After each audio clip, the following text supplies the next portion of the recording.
Hello साथियों, मैं पंकज वैष्णव आप सभी का स्वागत करता हूं मिशन ज्ञान के इस चैनल पर। आज हम देखने वाले हैं कैग के बारे में। क्या क्या बातें करने वाले हैं कैग के बारे में। ये कैग क्या होता है, ये काम क्या करता है, संविधान के किन प्रावधानों में कैग के बारे में क्या क्या लिखा हुआ है, कैग की ड्यूटीज एंड पावर्स क्या होती है, और भारत के प्रथम कैग कौन थे और वर्तमान में कौन कैग है भारत के। तो आइए शुरू करते हैं कैग को समझना। जैसा कि आप जानते होंगे कि भारत सरकार को देश चलाने के लिए और अलग अलग राज्यों की राज्य सरकारों को अपना राज्य चलाने के लिए पैसों की जरूरत पड़ती है, जो कि वो अपने बजट के माध्यम से प्राप्त करने की कोशिश करते हैं। फिर जब इनके पास पैसा आ जाता है तो वो अलग अलग स्कीम्स और योजनाओं के माध्यम से खर्च करते हैं। अब ये पैसा कैसे खर्च हुआ, क्या कहीं कुछ गड़बड़ियां तो नहीं हुई, ये सब चीजें देखने, परीक्षण करने और ऑडिट करने के लिए एक डिपार्टमेंट होता है, Indian audit and account department. इस Indian audit and account department का हेड ही होता है कैग।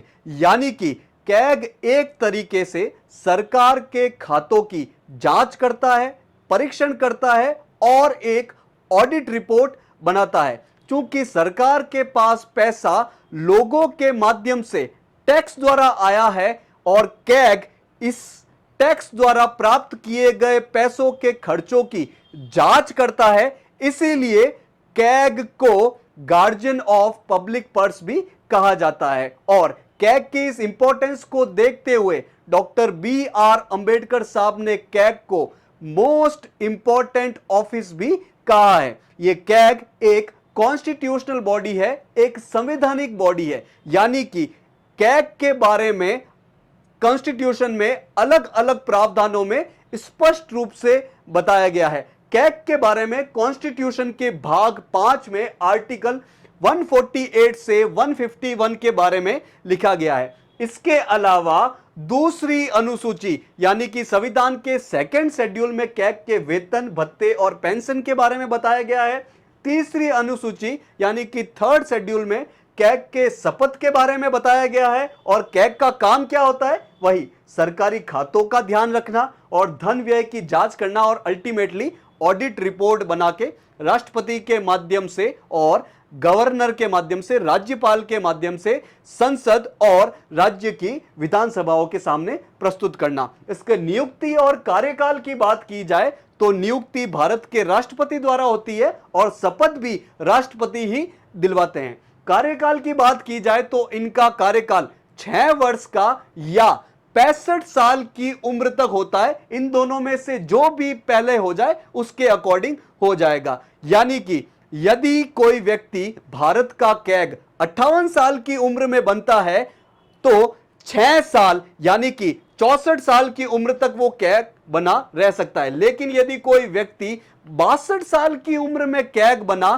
तो 6 साल कार्यकाल पूरा होने से पहले ही उसकी उम्र 65 हो जाएगी और उसका कार्यकाल खत्म हो जाएगा। वो अपने पद से इस्तीफा भी दे सकता है। चूंकि कैग सरकार द्वारा किए गए खर्चों की जांच, परीक्षण और ऑडिट करता है, इसीलिए इसके इंडिपेंडेंस को बरकरार रखना भी बहुत जरूरी है, जो कि संविधान अपने अलग अलग नियमों के माध्यम से करता ही है। जैसे कि कैग को हटाने के लिए वही प्रोसीजर यूज करना पड़ेगा जो कि भारत के सुप्रीम कोर्ट के न्यायाधीशों को हटाने के लिए करना पड़ता है। यानी कि कैग को हटाने के लिए संसद के दोनों सदनों में स्पेशल मेजॉरिटी की जरूरत पड़ती है, जो कि बहुत ही डिफिकल्ट है। कैग कोई लालच में ना आ जाए, सरकार के कोई दबाव में ना आ जाए, इसलिए एक प्रावधान है कि पद छोड़ने के बाद कैग केंद्र सरकार या राज्य सरकार के कोई भी पद को ग्रहण नहीं कर सकता है। साथ ही एक और प्रावधान है कि कैग और कैग कार्यालय के खर्चे, वेतन, भत्ते और पेंशन इत्यादि ये भारत के संचित निधि यानी कि कंसोलिडेटेड फंड ऑफ इंडिया पर भारित होंगे। यानी कि संसद में इस पर कोई वोटिंग नहीं होगी। ये कंसोलिडेटेड फंड ऑफ इंडिया क्या होता है, इसे आप एक तिजोरी मानिए, भारत सरकार की एक तिजोरी मानिए, जिसमें भारत सरकार द्वारा प्राप्त किया गया सारा पैसा, चाहे वो टैक्स के रूप में हो, चाहे वो लोन के रूप में हो, इसमें पड़ा रहता है। और इससे पैसा प्राप्त करने के लिए सरकार को संसद के परमिशन की जरूरत पड़ती है।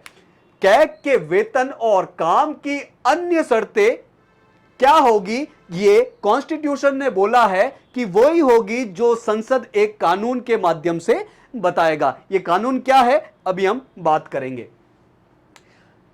कैग से रिलेटेड भाग 5 में ये जो 4 आर्टिकल है 148, 149, 150 और 151, इसको थोड़ा हम डिटेल में देख लेते हैं। आर्टिकल 148 में बोला गया है कैग की नियुक्ति, शपथ और सेवा की शर्तों के बारे में। आर्टिकल 149 में कैग के कर्तव्य और शक्तियों के बारे में बात की गई है। आर्टिकल 150 में यह बोला गया है कि संघ यानी कि केंद्र सरकार और राज्य सरकार अपने खातों को इस तरह से रखेगी जिस तरह से राष्ट्रपति निर्धारित करे, और राष्ट्रपति यह निर्धारण कैसे करेंगे, कैग की सलाह पर।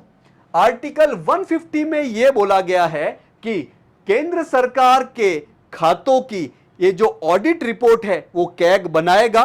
कैग फिर इस रिपोर्ट को राष्ट्रपति को प्रस्तुत करेगा और राष्ट्रपति संसद के दोनों सदनों में इस रिपोर्ट को रखेगा। फिर संसद की एक कमेटी है पब्लिक अकाउंट कमेटी, वो इस रिपोर्ट की समीक्षा करेगी और समीक्षा करके फिर सदन के सामने प्रस्तुत करेगी। इसी प्रकार कैग हर राज्य की सरकारों के खातों को जांच करके इस पर रिपोर्ट बना के संबंधित राज्य के राज्यपाल को प्रस्तुत करेंगे और वो राज्यपाल अपने अपने राज्य की विधानसभा के सामने, विधानमंडल के सामने ये रिपोर्ट प्रस्तुत करेंगे और उनकी अलग अलग कमेटियां फिर इस पे रिव्यू करके विधानमंडल के समक्ष फाइनल रिपोर्ट रखेंगे। इसकी कर्तव्य और शक्तियों से रिलेटेड जैसे कि हमने बात की कि कॉन्स्टिट्यूशन ने कहा कि संसद एक कानून बना के कैग की कर्तव्य और शक्तियों के बारे में डिटेल में बात करे, इसलिए संसद ने 1971 में एक कानून बनाया, कैग डीपीसी एक्ट, यानी कि कैग की duties, powers and condition of service, यानी कि कैग की कर्तव्य, शक्तियां और सेवा की शर्तें अधिनियम। इस कैग के डीपीसी अधिनियम में कैग के लिए क्या क्या ऑडिट का प्रावधान है यह बताया गया है कि कैग किन किन चीजों की ऑडिट करेगा। सबसे पहले कैग संघ यानी केंद्र सरकार, प्रत्येक राज्य और प्रत्येक संघ शासित प्रदेश जहां विधानसभा हो। संघ शासित प्रदेश मतलब जैसे कि अलग अलग राज्यों का जो प्रशासन है वहां की राज्य सरकारें देखती है। उसी प्रकार कुछ क्षेत्र होते हैं जिन्हें यूटी कहा जाता है, यूनियन टेरिटरी कहा जाता है, संघ शासित प्रदेश कहा जाता है। इनका डायरेक्ट प्रशासन केंद्र सरकार के हाथ में होता है। इन यूटीज में से कुछ यूटीज की अपनी विधानसभा होती है, जैसे कि जम्मू कश्मीर, दिल्ली और पौंडीचेरी की। तो जिन यूटीज में विधानसभा हो उनकी भी ऑडिट रिपोर्ट बना के, कौन सी ऑडिट रिपोर्ट, जो संचित निधि से यानी कि कंसोलिडेटेड फंड से जो प्राप्तियां हुई है या जो खर्चे हुए हैं उनकी ऑडिट रिपोर्ट बनाएगा कैग। दूसरा जो आकस्मिक निधि है यानी कि जो कॉन्टिजेंसी फंड है, जो कि किसी भी प्रकार के कॉन्टिजेंसी सिचुएशन में काम आती है, और जो पब्लिक अकाउंट है, सार्वजनिक खाते हैं, उनकी भी ऑडिट करेगा कैग। इसके अलावा केंद्र सरकार या राज्य सरकार के किसी भी विभाग के सभी व्यापार, विनिर्माण, लाभ और हानि खाता, बैलेंस शीट और अन्य सहायक खातों की भी ऑडिट रिपोर्ट करेगा कैग। सभी सरकारी कार्यालयों या विभाग के सभी स्टोर और स्टॉक की भी ऑडिट करेगा कैग। संसद द्वारा बनाए गए कानूनों के तहत स्थापित जो भी बॉडीज है उनकी भी ऑडिट करेगा कैग। इसके अलावा कंपनीज एक्ट 1956 के अंतर्गत जो भी सरकारी कंपनियां स्थापित हुई है उनके खातों की भी ऑडिट करेगा कैग। इसके अलावा सभी केंद्रीय सरकारी निगमों के खाते जिनके एक्ट्स में कैग द्वारा ऑडिट का प्रावधान हो उनके खातों को भी ऑडिट करेगा कैग। और किसी भी प्राधिकरण के खाते, चाहे वो सरकार द्वारा पर्याप्त रूप से पैसे न प्राप्त करते हो, लेकिन यदि राज्यपाल ने बोला हो, राष्ट्रपति ने बोला हो या कैग खुद की पहल पर भी उनका ऑडिट कर सकता है। तो किन किन चीजों की ऑडिट कर सकता है। ये हमारे एग्जाम के लिए बहुत इंपॉर्टेंट चीज है, हमें याद रखनी है। मुख्य रूप से consolidated fund of India, contingency fund of India, public account of India. इसी प्रकार हर राज्यों के कॉन्सोलिडेटेड फंड, कॉन्टिजेंसी फंड और पब्लिक अकाउंट, साथ ही उन यूटीज के खाते जहां पर विधानसभा है।